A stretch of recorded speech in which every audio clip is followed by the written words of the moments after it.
جو عدالتیں ہیں، ہماری جو سیاست ہے، وہ سب کی سب ان سے اخبار لی ہوئی ہے۔ حالانکہ پاکستان کا مقصد کیا تھا کہ اس ملک کے اندر اللہ اور اس کے رسول کے نظام کا نفاذ تھا، قرآن و حدیث کے مطابق ہم جہاں زندگی بسر کریں گے، لیکن ہمارے حکمرانوں سے لے کر اب نچلے طبقے تک کوئی اس کا نام نہیں لیتا ہے۔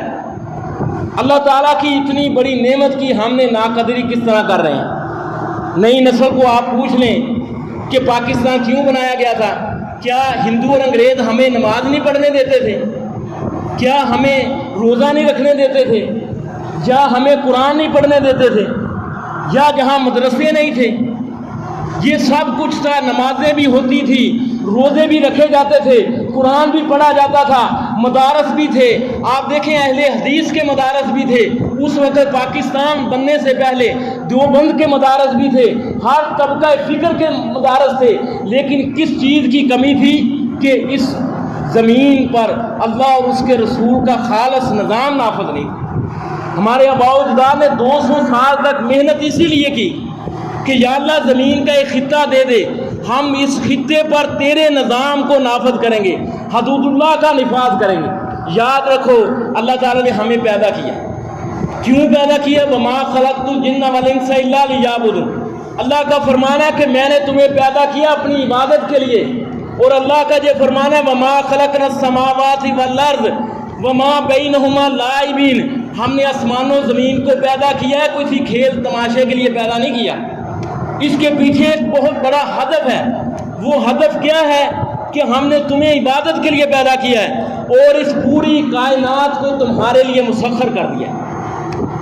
تم زمین میں دانہ ڈالتے ہو، یہ اس زمین سے کھیتی اگتی ہے، اس سے تمہارے جانور کھاتے ہیں، تم کھاتے ہو، سورج تمہارے لیے نکلتا ہے، رات دن کا نظام تمہارے لیے ہے، لیکن ہم نے تمہیں اپنی عبادت کے لیے پیدا کیا۔ یہ سب کر کے اللہ نے چھوڑ نہیں دیا، بلکہ انبیاء کا ایک سلسلہ چلایا، ان نبیوں کے ساتھ یہ پیغام پہنچایا کہ اللہ کی حاکمیت کو، نبی کی شریعت کو اس زمین پر کیسے نافذ کرنا ہے، کیسے شریعت پر زمین پر تم نے زندگی بسر کرنی ہے۔ ہاں، آسمانوں پر اللہ تعالیٰ نے یہ نظام قائم کر دیا، حاکمیت کا نظام آسمانوں پر قائم ہے، کسی کی مجال نہیں ہے خلاف ورزی کر سکے۔ سورج ہے وقت پر نکلتا ہے، چاند ہے وقت پر نکلتا ہے، ایسا کبھی نہیں ہوا کہ پہلی کا چاند ہو اگلے دن 14ویں کا چاند ہو جائے۔ رات اور دن وہ اپنے وقت پر آ رہے ہیں۔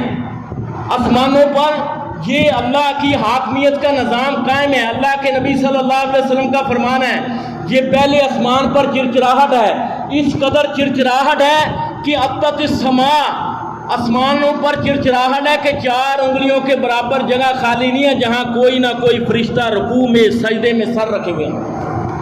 آسمانوں پر اللہ کا نظام قائم ہے۔ لا یعصون اللہ ما امرہم ویفعلون ما یؤمرون۔ یہ اللہ کے فرشتے، وہ اللہ انہیں جو حکم دیتا ہے وہ اس حکم کو بجا لاتے ہیں، اللہ کے حکم کی خلاف ورزی نہیں کرتے۔ لیکن زمین پر اللہ تعالیٰ نے اس حاکمیت کو، نبی کی شریعت کے نظام کو ہمارے لیے ایک ابتلا اور ایک آزمائش بنایا ہے۔ انا ہدینہ السبیل اما شاکرا و اما کفورا۔ ہم نے راستہ دکھلا دیا ہے نبیوں کے ذریعے، اب تم شکر کرتے ہو یا ناشکری کرتے ہو، اب تم پر ہے۔ زمین پر اللہ تعالیٰ نے اب یہ دیکھنا ہے کہ کون بندہ شریعت کے مطابق زندگی بسر کر رہا ہے اور میرا فرما بردار بن کر کامیاب ہو رہا ہے، یا شریعت کی خلاف ورزی کر کے، میری نافرمانی کر کے ناشکری کر رہا ہے۔ اللہ نے سورہ مائدہ میں فرمایا قل یا اہل الکتاب لستم علی شیء، اے اہل کتاب، اے کتاب والو تم کچھ نہیں ہو، تمہاری زندگیاں بیکار ہیں۔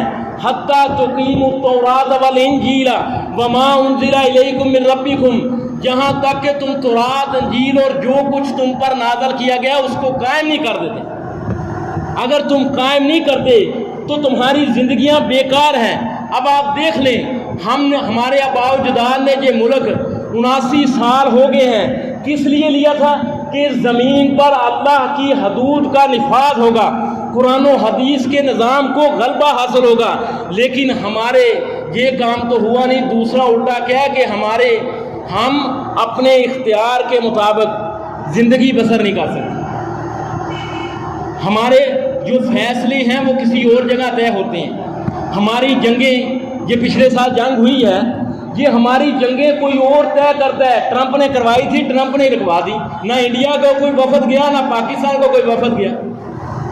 یہ ہمارا ملک ہے اور یہ ہمارے حکمران ہیں، لیکن سوچنے کی بات یہ ہے کہ ہمارا کردار کیا ہے۔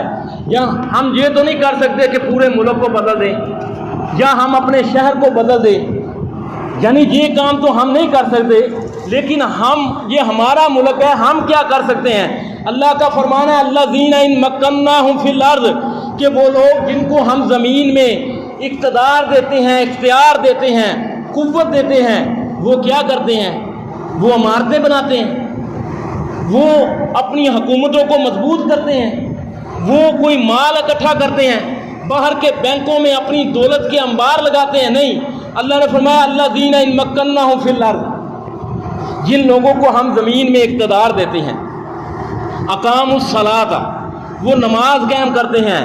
اب آپ دیکھیں، آپ کسی بھی ادارے، یہ کام تو حکومتوں کا تھا، انہوں نے تو کرنا نہیں ہے، آپ کسی کی ادارے کے فرد ہیں، ہر بندہ اپنے گھر کا جو ادارہ ہے اس کا سربراہ ہے۔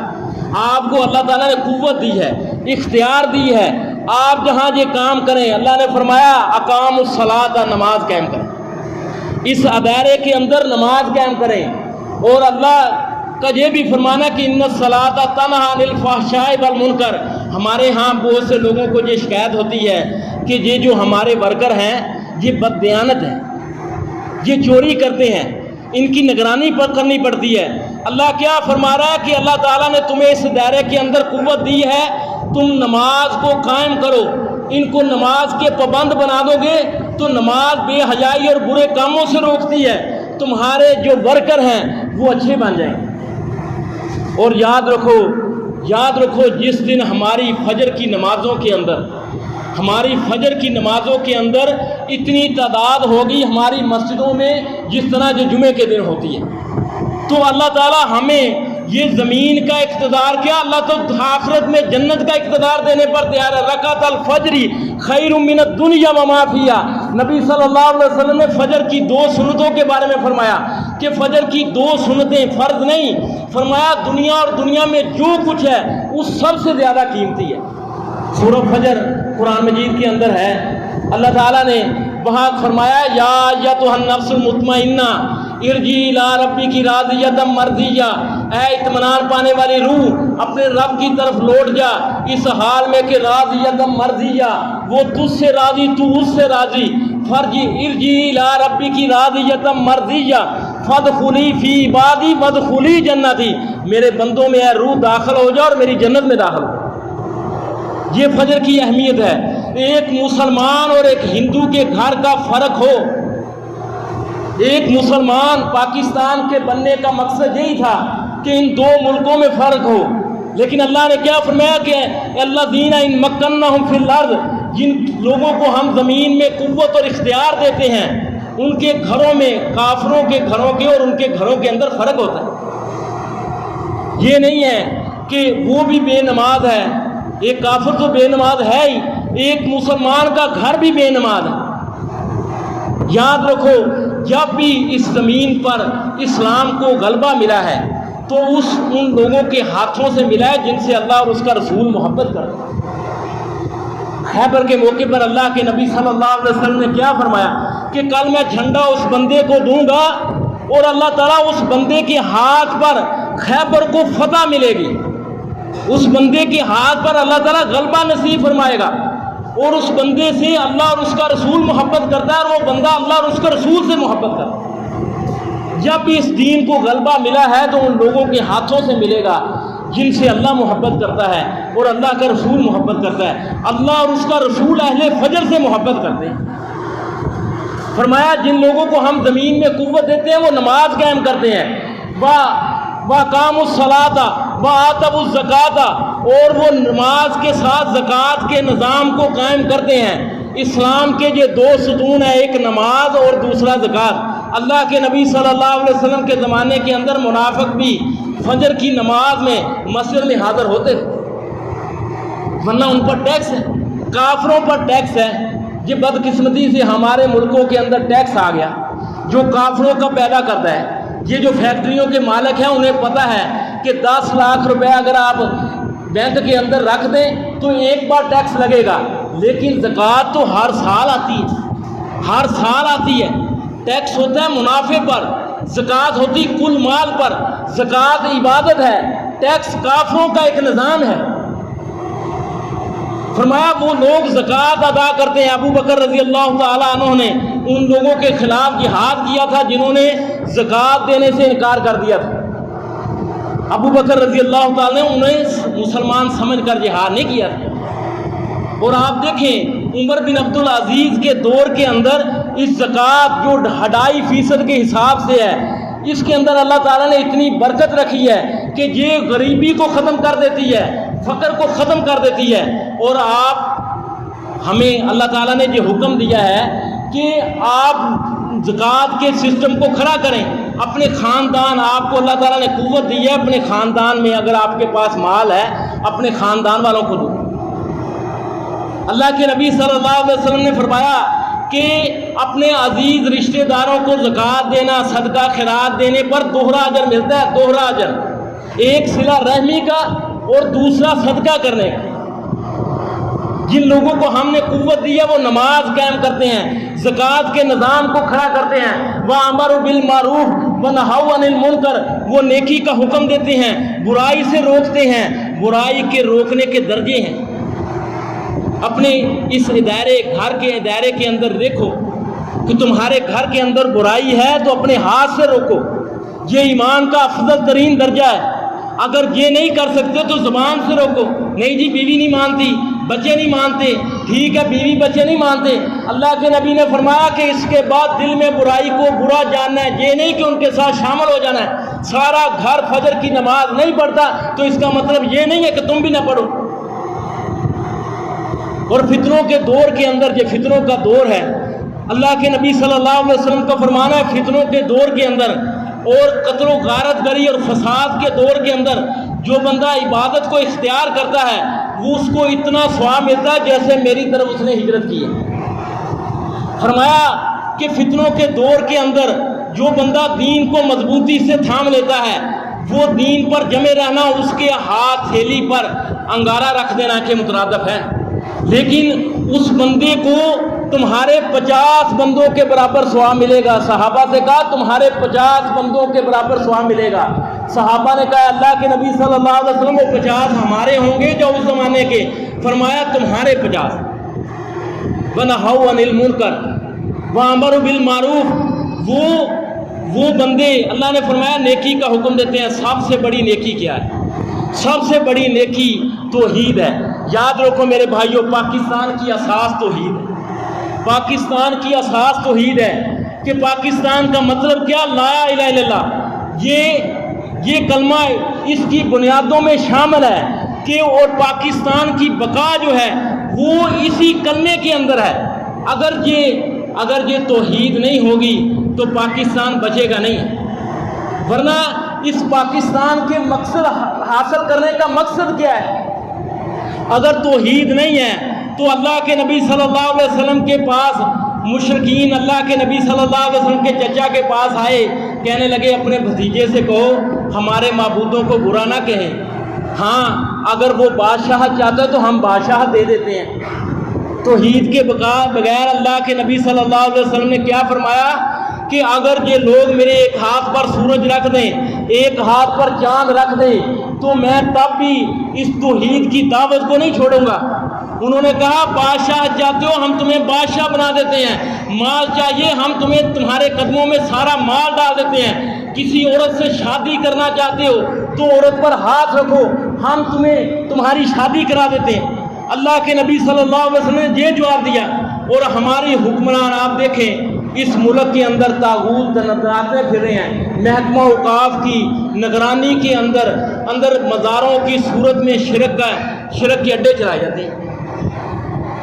حالانکہ پاکستان کی بنیاد کیا ہے؟ لا الہ الا اللہ. لا الہ الا اللہ کیا ہے؟ یونس علیہ السلام نے اس بات کو سمجھایا کہ لا الہ الا انت سبحانک انی کنت من الظالمین. کہ یا اللہ اس مچھلی کے پیٹ میں، سمندر کی تاریکی میں، رات کے اندھیروں کے اندر میری اس فریاد کو تیرے علاوہ کوئی سننے والا نہیں، کوئی جاننے والا نہیں ہے، کوئی مجھے جہاں سے بچانے والا نہیں ہے۔ لیکن اگر کسی بندے کا یہ عقیدہ ہے کہ میری فریاد کوئی بزرگ سنتا ہے، کوئی پیر سنتا ہے اور اس جہاں سے مجھے بچا لے گا اور مجھے جہاں سے نکال لے گا، تو وہ لا الہ پڑھتا رہے، کوئی فائدہ نہیں۔ اللہ نے کیا فرمایا کہ تمہاری زندگیوں کا کوئی مقصد نہیں ہے کہ جب تک تم اس شریعت کو نافذ نہیں کرتے، شریعت کو نافذ نہیں کر دیتے، تورات اور انجیل کو قائم نہیں کر دیتے، تو میرے بھائیوں ہمارے اختیار میں ملکوں کو درست کرنا نہیں ہے، ہمارے اختیار میں اپنے شہر کو درست کرنا نہیں ہے۔ ہاں جس ادارے، جس گھر کے ہم سربراہ ہیں، وہاں تک تو اللہ اور اس کے رسول کے نظام کو نافذ کریں۔ اللہ تعالیٰ سے دعا ہے وہ بات کو سمجھنے عمل کرنے کی توفیق عطا فرمائے۔